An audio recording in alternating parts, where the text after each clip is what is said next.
Suku bunga naik, angsuran juga ikut naik. In this economy, ada satu akad yang sering dilupakan oleh orang lain.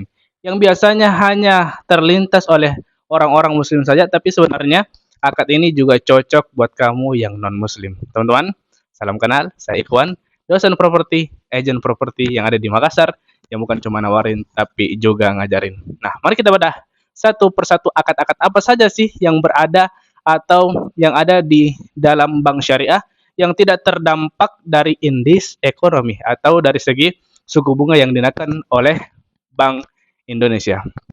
Teman-teman, secara umum ada tiga akad yang digunakan oleh bank syariah untuk menjalankan aktivitas jual beli kepada masyarakat yang membutuhkan pinjaman.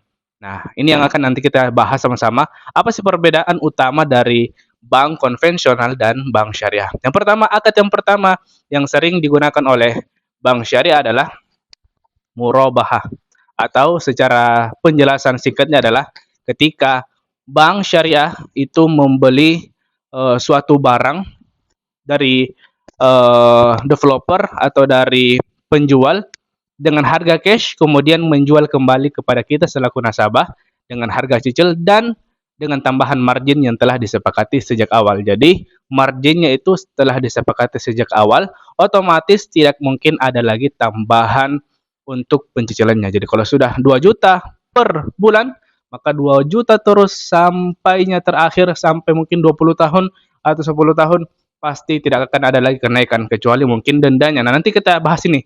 Dendanya ini kemana sih? Nah, oke, kemudian yang kedua, akad yang sering digunakan oleh bank syariah adalah musyarakah mutanakisah. Atau secara gambaran singkatnya adalah ketika bank dan Anda selaku nasabah itu sama-sama membeli barang tersebut atau rumah tersebut.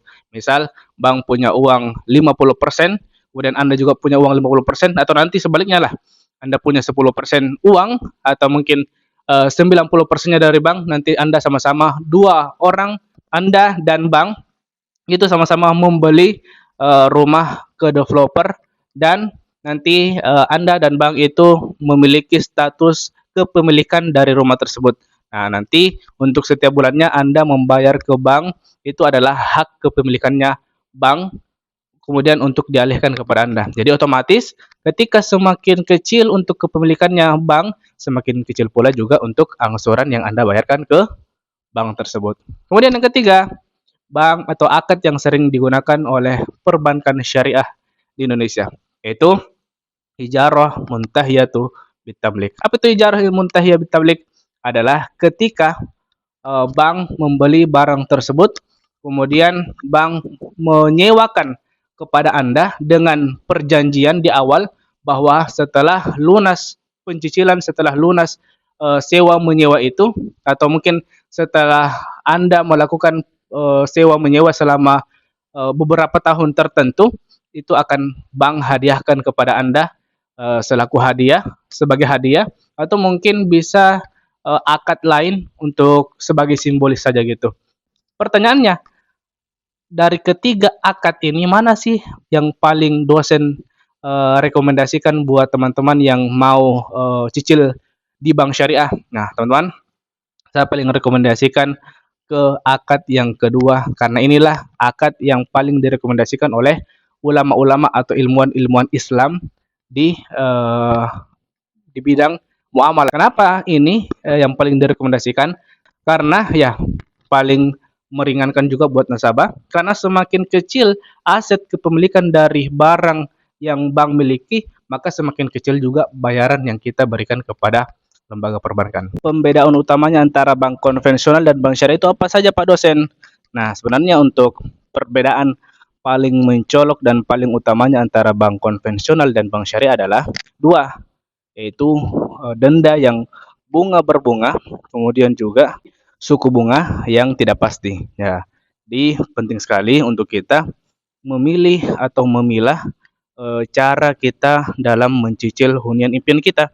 Jangan sampai di tengah perjalanan itu bisa macet, bahkan disita rumah kita. Nah, bedanya tadi tuh, saya menjelaskan satu persatu terkait denda dan juga suku bunganya. Suku bunganya ketika BI Rate atau Bank Indonesia itu menaikkan suku bunganya, otomatis bank yang ada di Indonesia pasti juga otomatis akan menaikkan suku bunga untuk pinjaman kita sebagai nasabah. Kemudian saya mau bahas terkait dendanya. Jadi di bank syariah juga itu sebenarnya ada denda teman-teman. Cuman yang berbeda kenapa bank syariah itu lebih bagus daripada bank konvensional?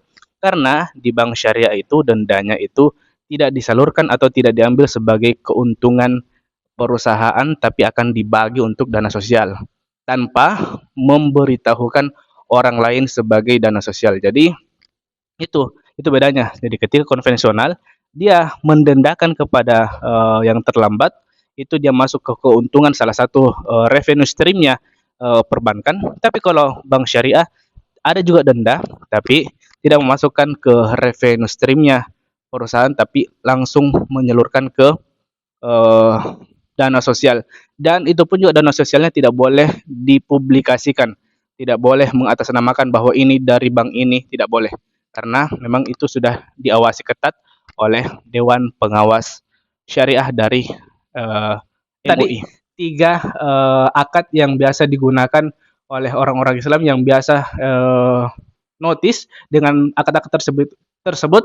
Nah, ini juga sebenarnya bisa juga digunakan oleh teman-teman non-muslim yang ingin mempertimbangkan finansial mereka. Jadi, teman-teman, kalau teman-teman mendapatkan insight baru terkait properti, kalau dosen properti ya, dan coba komen, kira-kira menurut kamu akad apa kira-kira yang paling sesuai dengan kebutuhanmu?